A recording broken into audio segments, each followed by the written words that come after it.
Good morning students. अपने कल last class में बात की थी आरएनए प्रोसेसिंग की, यानी आरएनए प्रोसेसिंग है उसकी प्रक्रिया कितनी स्टेप में कंप्लीट होती है और कितनी स्टेप में कंप्लीट होती है। तो अपन एक एक स्टेप के बारे में आज पढ़ेंगे डिटेल से कि कौन सी स्टेप में किसका निर्माण होता है और फिर उसके बाद किसका निर्माण होता है और फिर लास्ट में किसका निर्माण होता है। तो एमआरएनए प्रोसेसिंग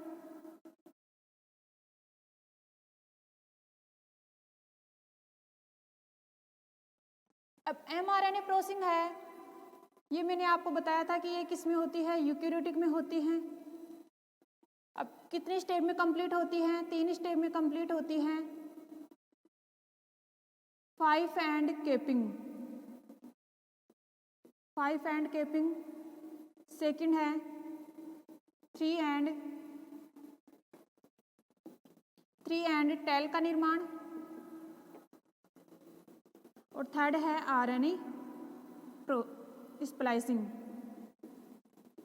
थर्ड कौन सी थी? RNA splicing. अब इसमें फर्स्ट में क्या है, 5 एंड है तो इसके ऊपर किसका निर्माण होगा? केप का निर्माण होगा। थर्ड है, इसको बोलते हैं टेल, इसके ऊपर किसका निर्माण होगा? एडेनिन का। किसका निर्माण होगा? एडेनिन का निर्माण होगा, यानी पॉली एडेनिन कह सकते हैं अपन इसको, पॉली एडेनाइजेशन।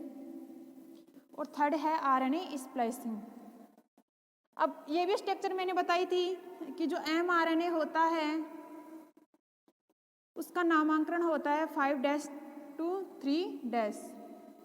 5' to 3'। 5' होता है, उसके ऊपर कोडोन क्या प्रेजेंट होते हैं। जैसे अपन ने ट्रांसलेशन में बात की थी कि जो एमआरएनए होता है उसके अंदर जो सूचनाएं प्रेजेंट होती हैं वो ट्रांसलेशन की प्रोसेस के द्वारा किस में चेंज हो जाती हैं? प्रोटीन में चेंज हो जाती हैं।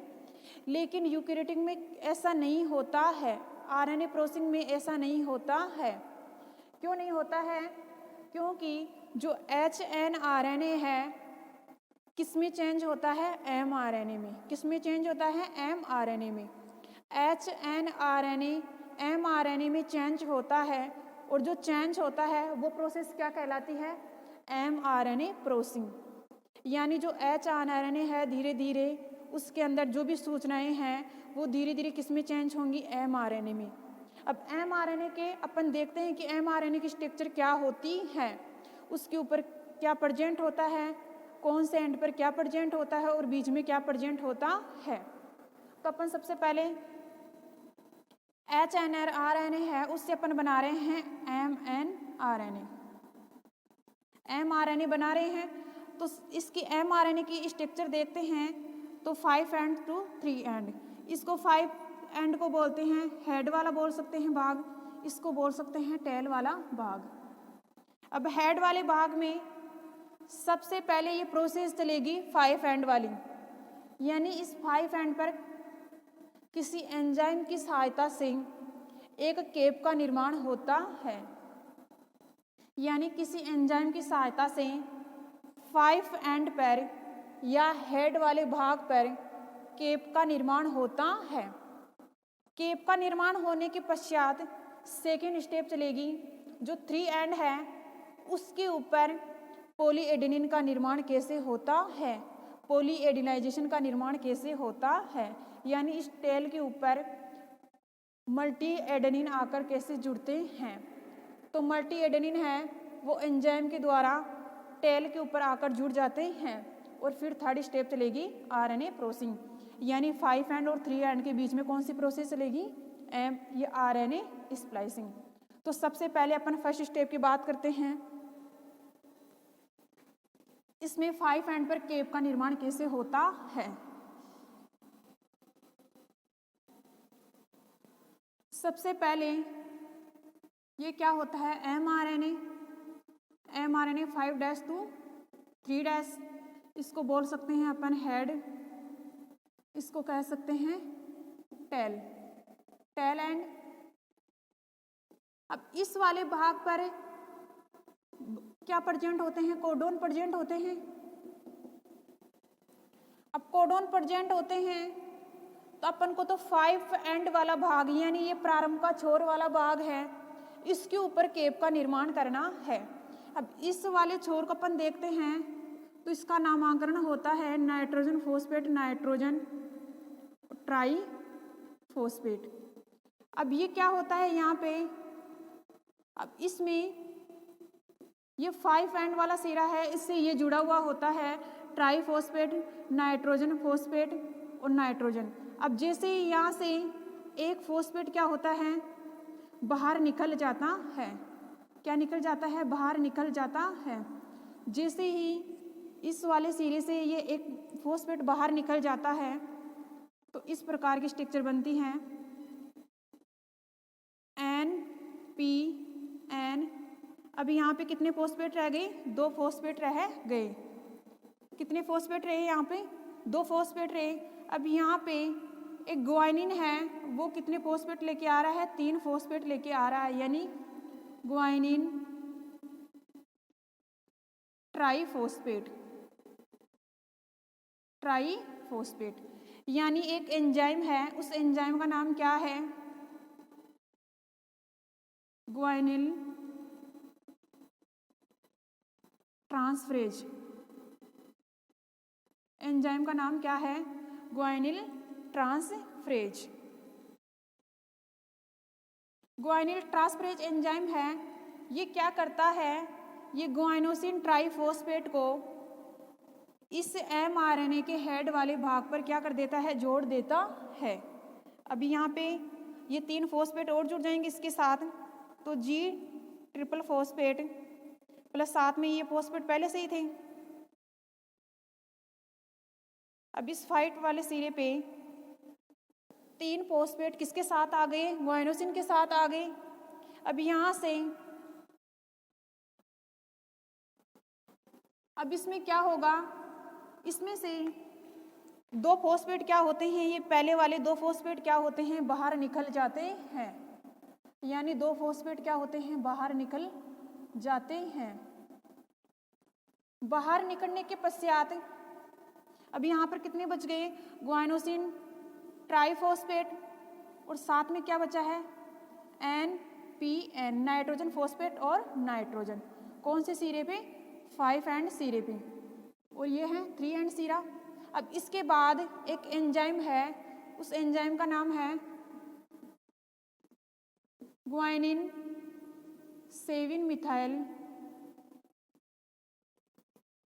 ट्रांसफरेज। अब ये एंजाइम क्या करता है? इस जो हेड वाला भाग है वहाँ पर क्या जोड़ देता है? 7 मिथाइल। ये देखो, ये 7 मिथाइल है, इस ग्वाइनोसिन के साथ जुड़ जाते हैं। अपन इस 7 मिथाइल को ऐसे भी लिख सकते हैं, ग्वाइनोसिन ट्राईफॉस्फेट NPN। अब ये क्या कहलाती है? केप। ये क्या कहलाती है? केप। तो फर्स्ट स्टेप में किसका निर्माण करना है? केप का। एक बार फिर से अपन दोबारा से देखेंगे, जो RNA की प्रोसेसिंग है, mRNA की प्रोसेसिंग है, वो पहले तो अपन को ये ध्यान में रखना है कि यूकैरियोटिक में होती है। क्यों होती है? इंट्रॉन एक्सॉन दोनों प्रेजेंट होते हैं। उसके बाद अपन बात करते हैं कि जो यूकैरियोटिक में क्यों होती है ये प्रोसेस, क्योंकि यूकैरियोटिक में HNRNA बनता है।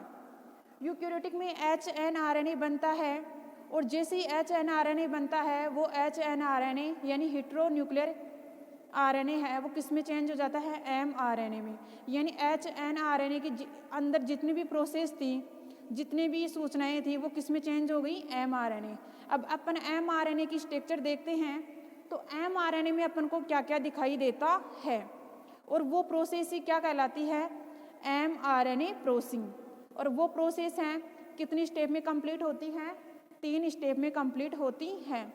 फर्स्ट स्टेप है 5 एंड सिरे पर केप का निर्माण करना। फर्स्ट स्टेप का नाम क्या है? 5 एंड सिरे पर केप का निर्माण करना। अब ये केप है, एक टोपीनुमा स्ट्रक्चर होती है जो इस 5 एंड सिरे पर क्या करती है? सुरक्षा। यानी जो 5 एंड सिरा है इसकी सुरक्षा करती है। कौन करती है सुरक्षा? केप। अब ये केप है वो भी किनसे मिलकर बनी होती है, वो अपन फर्स्ट स्टेप में पढ़ेंगे। सेकंड है, इसी प्रकार अपन सेकंड का 3 एंड वाले एंड का पढ़ेंगे। इसी प्रकार पढ़ेंगे आरएनए स्प्लाइसिंग का। तो फर्स्ट स्टेप थी अपन की 5 एंड सिरे पर केप का निर्माण, यानी 5 एंड सिरा है उसके ऊपर ये केप का निर्माण कैसे होता है, केप का काम क्या होता है और किनसे मिलकर बनी होती है केप। यानी 3 चीज अपन को ध्यान में रखना है। केप कौन से सिरे पर प्रेजेंट होती है, केप किनसे मिलकर बनी होती है और केप का काम क्या है, केप का काम क्या है और क्यों होती है ये 5 एंड सिरे पर। 3 एंड पर भी होनी चाहिए, लेकिन इसका रीजन क्या है वो अपन इस प्रोसेस में देखेंगे। क्योंकि केप तो 3 एंड पर भी होनी चाहिए, 5 एंड पर भी होनी चाहिए, लेकिन 3 एंड पर ये केप होती नहीं है। क्यों नहीं होती है, इसका रीजन ये है क्योंकि देखो सबसे पहले mRNA की अपन स्ट्रक्चर देखते हैं तो 5 एंड टू 3 एंड। 3 एंड को बोलेंगे अपन टेल वाला भाग और 5 एंड को बोलेंगे अपन हेड वाला भाग। अब इस हेड वाला भाग होता है वो नाइट्रोजन फॉस्फेट नाइट्रोजन ट्राइफॉस्फेट रखता है, यानी नाइट्रोजन फॉस्फेट नाइट्रोजन ट्राइफॉस्फेट रखता है ये हेड वाला भाग। अब इसमें क्या होती है, एक फॉस्फेट क्या होता है बाहर निकल गया, एक फॉस्फेट क्या होता है बाहर निकल गया। जैसे ये फॉस्फेट बाहर निकल जाता है तो यहाँ पे फॉस्फेट की संख्या कितनी बचती है, हेड वाले भाग पे 2 बचती हैं और ये कंडीशन वैसे की वैसे रह जाती है, लेकिन फॉस्फेट की संख्या कितनी हो जाती है, 1 कम हो जाती है। अब यहाँ पर फॉस्फेट की संख्या कितनी हो गई, डाई हो गई, नाइट्रोजन फॉस्फेट नाइट्रोजन। अब इसके पश्चात अपन देखते हैं कि इसमें जैसे ही गुआइनोसिन ट्राइफॉस्फेट एंजाइम का नाम है गुआनिल ट्रांसफरेज, एंजाइम का नाम याद रखना है, गुआनिलिन ट्रांसफरेज एंजाइम है। वो क्या गुआइनोसिन के साथ खुद तो क्या है गुआइनोलिन यानी गुआइनाइल एंजाइम है, ये क्या करता है गुआनिलाइल एंजाइम है, खुद तो क्या रखता है गुआनिन रखता है, लेकिन साथ में किसको ला रहा है, ये 3 फॉस्फेट को ला रहा है यहाँ पे, यानी साथ में 3 फॉस्फेट को लेकर आता है, उसका नाम हो जाएगा गुआइनोसिन ट्राइफॉस्फेट। यानी गुआइनोसिन ट्राइफॉस्फेट है, ये गुआइनोसिन ट्रांसफरेज एंजाइम लेके आ रहा है और ये तीनों फॉस्फेट हैं गुआइनोसिन ट्राइफॉस्फेट, ये किससे जुड़ जाएंगे, अग्र वाले भाग से, जहाँ पर डबल फॉस्फेट पहले से जुड़े हैं, नाइट्रोजन फॉस्फेट और नाइट्रोजन पहले से जुड़े हैं, वहाँ पर ये तीनों चीज़ यानी ट्राइफॉस्फेट और गुआइनोसिन आकर जुड़ जाती है।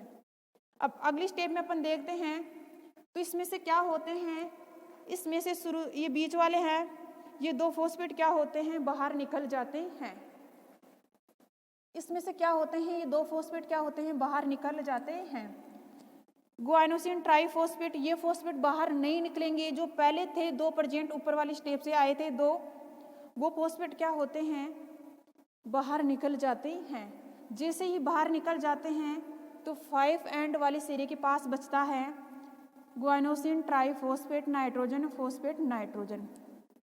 अब अगली प्रोसेस में क्या होता है, गुआनिन 7 मिथाइल ट्रांसफरेज एंजाइम है, गुआनिन 7 मिथाइल ट्रांसफरेज एंजाइम है, ये क्या करता है 7 मिथाइल को लाकर 7 मिथाइल को लेकर 5 एंड के सिरे पर जोड़ देता है। यानी जो गुआइनोसिन डाइफॉस्फेट थे नाइट्रोजन वहाँ पे 7 मिथाइल को जोड़ देता है, यानी यहाँ पे लाकर इनसे 7 मिथाइल को जोड़ देता है और यही प्रोसेस क्या कहलाती है, केपिंग कहलाती है। अब ये केप यहाँ पे अपन कह सकते हैं जो mRNA की 5 एंड है वो केप किनसे मिलकर बनी होती है, 7 methyl guanosine diphosphate nitrogen phosphate nitrate. यानी मोस्टली है कि वो प्रोसेस में ये नाम तो पहले से उपस्थित था और इसमें ये एंजाइम 7 मिथाइल को और जोड़ देता है, इनके साथ ये 7 मिथाइल और जुड़ जाते हैं, यानी मिथाइल के कितने अणु जुड़ जाते हैं, 7 मिथाइल के अणु जुड़ जाते हैं। इस प्रकार ये 5 एंड पर केप का निर्माण हो जाता है और इस केप का नाम क्या है, 7 मिथाइलोसिन गुआइनोसिन ट्राइफॉस्फेट नाइट्रोजन। आप बोल सकते हो ये डाई फॉस्फेट हैं, एक ये है तो इसका नाम क्या हो जाएगा, ट्राइफॉस्फेट गुआइनोसिन नाइट्रोजन। तो इस प्रकार यह होता है केप का निर्माण। अब क्वेश्चन यह बनता है कि केप किनसे मिलकर बनी होती हैं? 7 मिथाइल गुआनोसिन ट्राइफॉस्फेट और नाइट्रोजन की, क्योंकि इससे पहले ये 7 मिथाइल एब्सेंट था और लास्ट वाले स्टेप में ये 7 मिथाइल है। एंजाइम का नाम क्या है?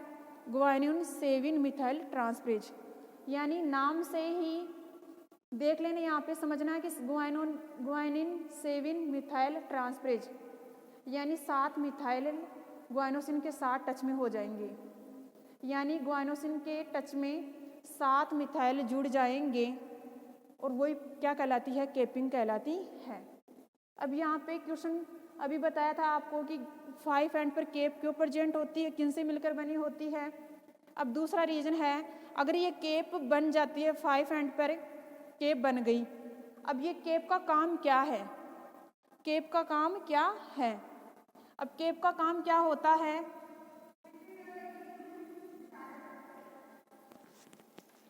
अभी तो मैम 10 मिनट के लिए हूँ। हाँ, अब क्या होता है कि यहाँ पे जो ये केप बन गई 7 मिथाइलो गुआनोसिन की, ये केप बन गई, तब इस केप का काम क्या होता है? केप क्यों बनी? 5 एंड सिरे पर ही क्यों बनी और काम क्या होता है केप का? तो केप का काम क्या होता है? एक एंजाइम का नाम है न्यूक्लियेज एंजाइम। न्यूक्लियेज एंजाइम होता है,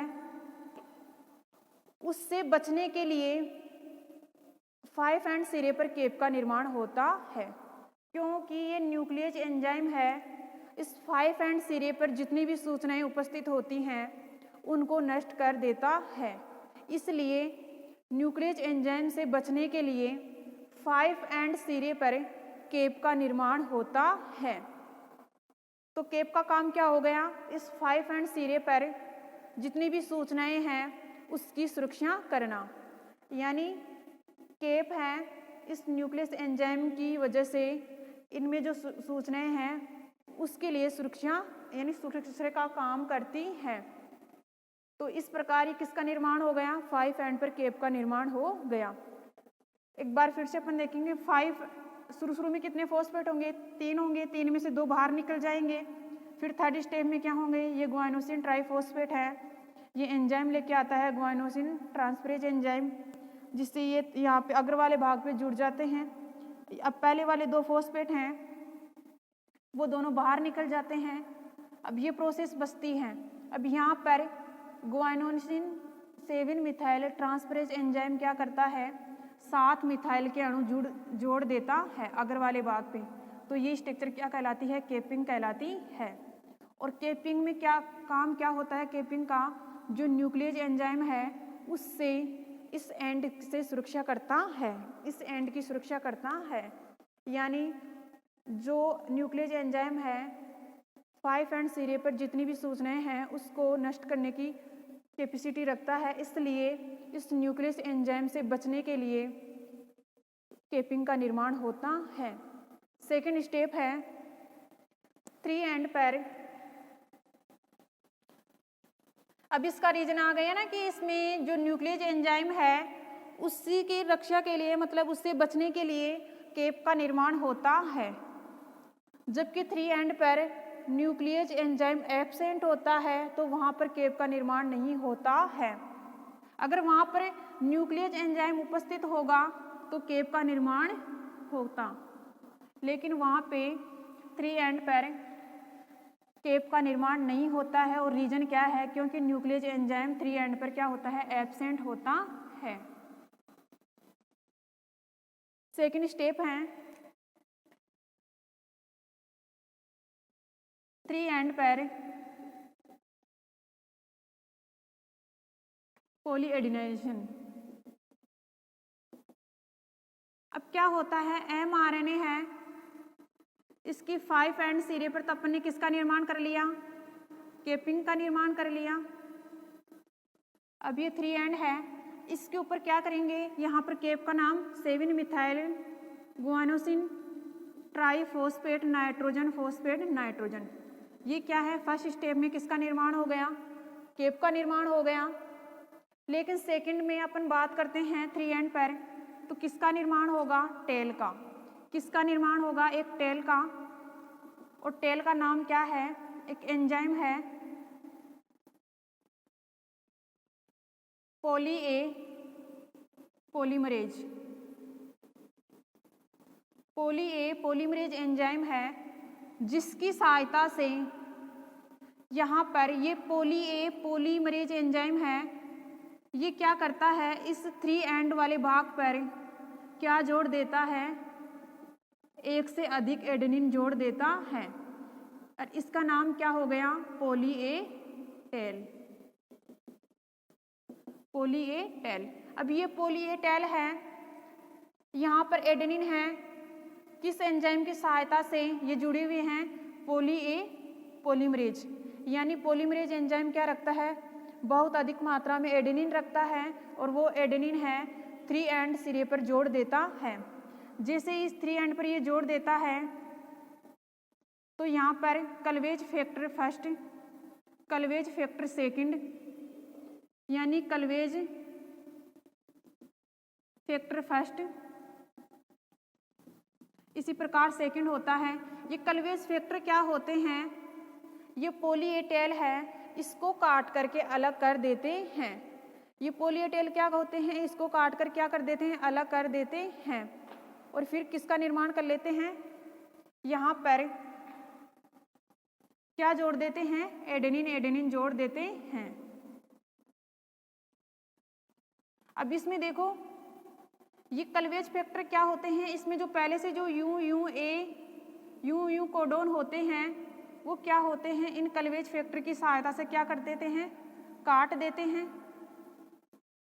यानी ये क्लीवेज फैक्टर क्या कर देते हैं? इनको काट देते हैं और फिर यहाँ पे कौन सा जोड़ देते हैं? एडेनिन। एडेनिन जोड़ देते हैं।